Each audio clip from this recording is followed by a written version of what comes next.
Jangan lupa untuk membayar zakat. Jadi ini yang akan kita bincangkan, zakat pembina ukhuwah pengukuh khairah ummah bersama dengan Encik Amran Hazali, Ketua Pegawai Eksekutif Zakat Pulau Pinang melalui Skype. Assalamualaikum, selamat pagi. Waalaikumsalam warahmatullahi wabarakatuh. Sihat hari ini, Tuan? Alhamdulillah, Syafiqah. Alhamdulillah. Baik, topik kita hari ini, zakat pembina ukhuwah pengukuh khairah ummah. Mungkin Tuan boleh jelaskan apa sebenarnya maksud dan juga konteks daripada pihak zakat sendiri.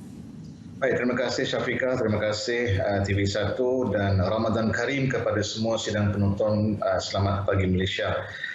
Apabila soalan yang dikemukakan tadi, sebenarnya tema zakat pembina ukhuwah pengukuh khairah ummah ini telah pun dijadikan satu tema tetap setiap kali Ramadan tiba di negeri Pulau Pinang sejak 2019 lagi.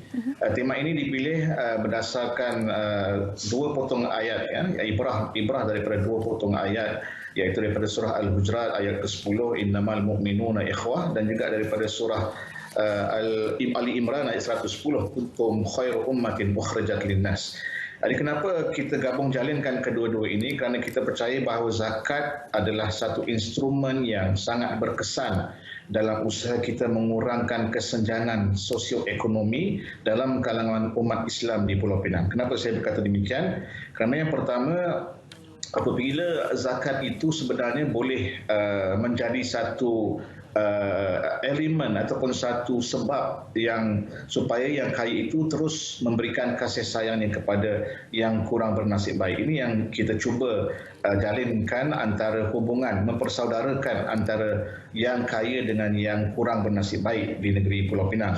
Manakala pengukuh khairah ummah ini ialah dimaksudkan, pertama, kita tahu bahawa zakat Pulau Pinang sudah pun berkhidmat untuk semua golongan masyarakat, tanpa mengira sama ada mereka dalam golongan B40 ataupun M40 ataupun T20, kerana kami menyentuni kedua-dua golongan pembayar dan juga penerima. Jadi zakat Pulau Pinang berperanan untuk menyeru umat Islam kepada melakukan kebaikan melalui ibadah zakat.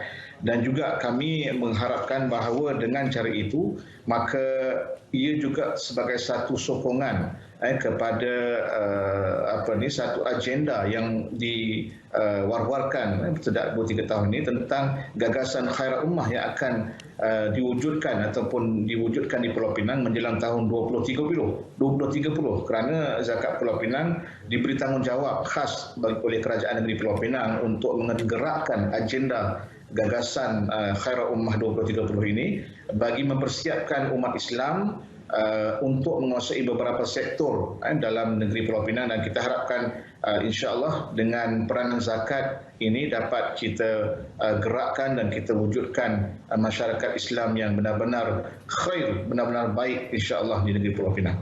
InsyaAllah. Saya minat dengan apa yang Tuan katakan tadi, bagi mereka yang berkemampuan ataupun kaya ini untuk memberikan kasih sayang.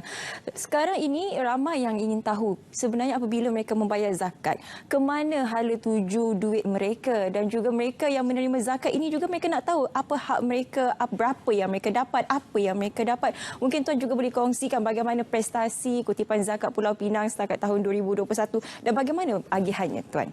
Baik, di negeri Pulau Pinang kita mempunyai kurang lebih 118 skim bantuan zakat yang kita wujudkan khas untuk menyantuni golongan asnaf, dan ini termasuklah dari segi bantuan sara hidup bulanan, bantuan makanan bulanan, bantuan sekaligus bantuan derma siswa, bantuan keusahawanan dan sebagainya.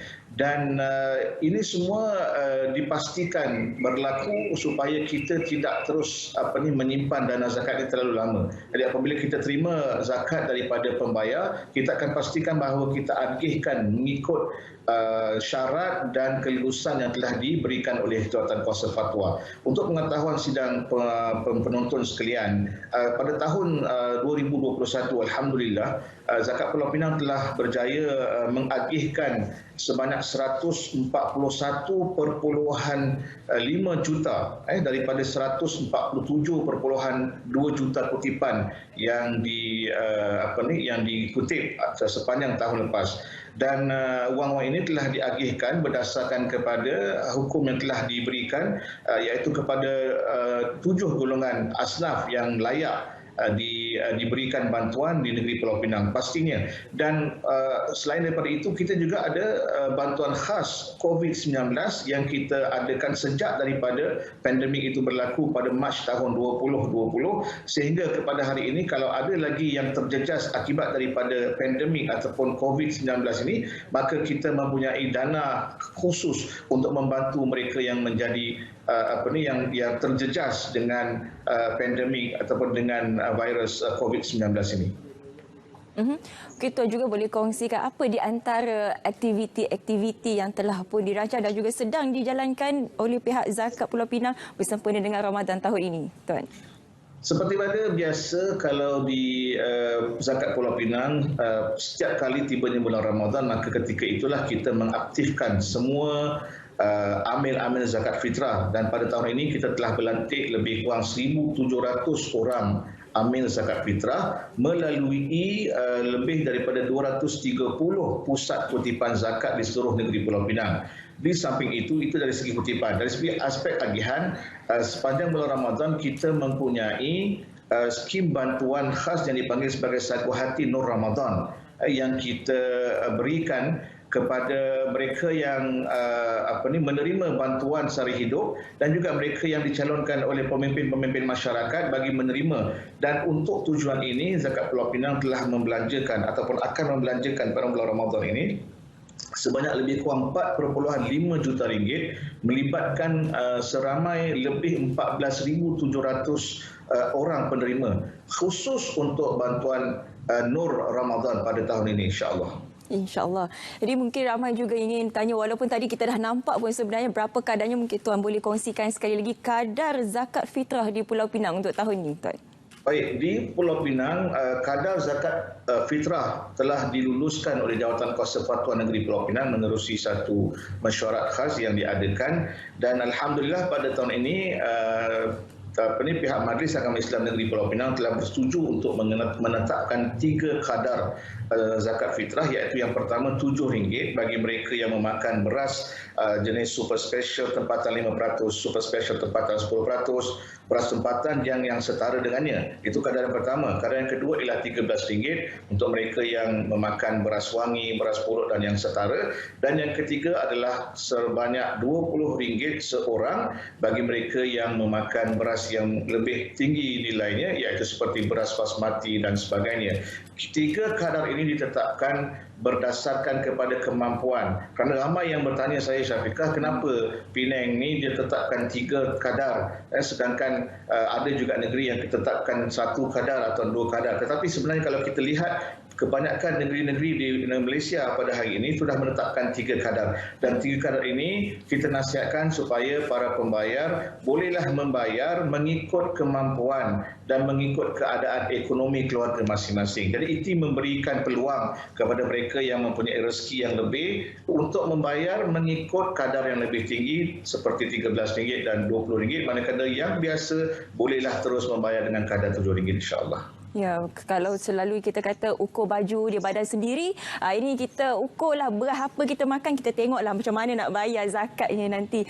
Baik, mungkin Tuan boleh kongsikan juga kepada para penonton bagaimanakah kaedah pembayarannya dan juga untuk mendapatkan maklumat lanjut di mana kita boleh mengetahui segala informasi mengenai zakat Pulau Pinang ini, Tuan. Baik, kaedah pembayaran kita ada 2 lah. Basically, pada dasarnya ada 2, iaitu kaedah konvensional dan kaedah yang digital. Kaedah konvensional ini sudah pasti bolehlah kita pergi ke semua masjid-masjid karya ataupun ke pusat-pusat kutipan zakat fitrah yang ada di merata tempat di seluruh negeri Pulau Pinang. Saya sebut tadi ada 234 pusat kutipan zakat fitrah termasuk di masjid-masjid karya, melibatkan lebih 1,700 orang amil zakat fitrah. Jadi boleh pilih mana-mana yang berdekatan untuk menunaikan kewajipan berzakat fitrah di masjid masing-masing. Walau bagaimanapun kepada mereka yang mungkin ada kekangan masa dan sebagainya, mereka masih boleh terus membayar zakat fitrah secara digital melalui platform atas talian ataupun dalam talian yang kita war-warkan melalui platform media sosial di Facebook, di Instagram, di TikTok dan sebagainya. Di situ kita akan letak beberapa kaedah pembayaran zakat secara digital atau secara online yang boleh dimanfaatkan oleh umat Islam di Pulau Pinang khususnya, insya-Allah. InsyaAllah. Terima kasih Tuan Amran Hazali, Ketua Pegawai Eksekutif Zakat Pulau Pinang, kerana sudi berkongsi bersama dengan kita zakat pembina ukhuwah pengukur khairah ummah. Terima kasih. Assalamualaikum. Assalamualaikum warahmatullahi wabarakatuh. Terima kasih kembali.